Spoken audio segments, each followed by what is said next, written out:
Jamani, mambo vipi? I hope wote mko poa popote pale mlipo. Mwanga mdogo kidogo kwa sababu tunatumia sola tu. Mambo hajao si mambo. Kuna kitu nataka niwaambieni hapa. Waswahili walisema huu msemo. Walisema usitukane wakunga na uzazi ungalipo.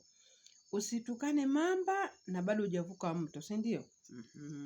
Kwa nini mwambie huu msemo? Mwambie huu msemo kwa sababu zifuatavyo. Wale wote ambao mko Arabuni, mtu akiwa kule kwa Arabuni, yaani mimi nikiondoka hapa, yaani na hapa mimi kunisikia niko jamani na hapa. Ndugu yangu, maisha si rahisi. Nakula kalangu. Sio rahisi.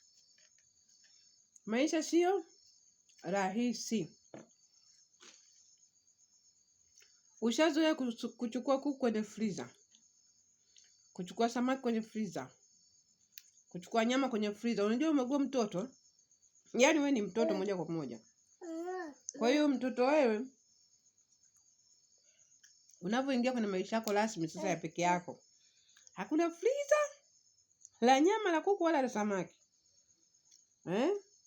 Hela lorudi nayo ndio hiyo inatoka tu, haingii. Ndugu yangu, unaweza kushangaa umerudi Arabuni kimya kimya bila kutaarifu watu. Kimya kimya unaingia kwenye ndege, unabadilisha namba, unabadilisha majina yako yote ya account mtandaoni, hatukupati. Kumbe mwenzetu unaogopa kutuambia kama umerudi. Jamani, maisha sio rahisi.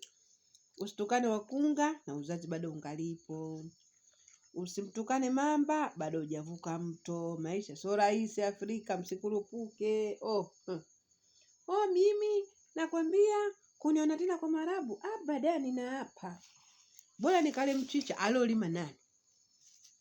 Bora nikale matembele aliolima nani? Bora nikale aliolima nani? Na kuuliza aliolima nani? Usikurupuke ndugu yangu. Utajuta, utakuja kulia.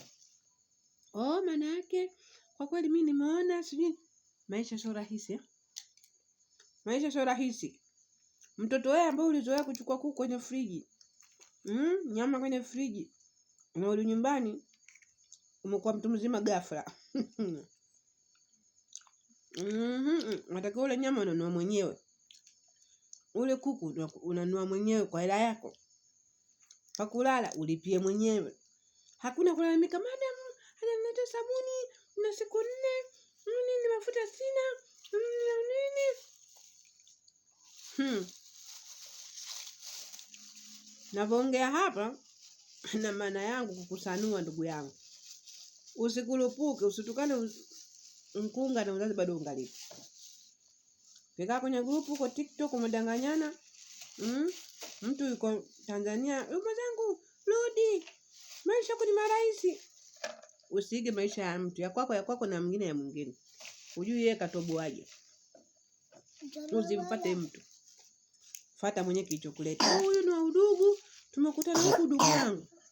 Maisha hayana udugu mwenzangu. Maisha Tanzania sasa hivi hayana udugu. Kurupuka ukurupukavyo. Mwisho uje ulie chali, unaingia Omani kimya kimya utuambie. Mitandao yetu tunabadilisha majina. Hutaki kujuana na mtu. Kimya. Hutaki ijazo utakuta na wasanua.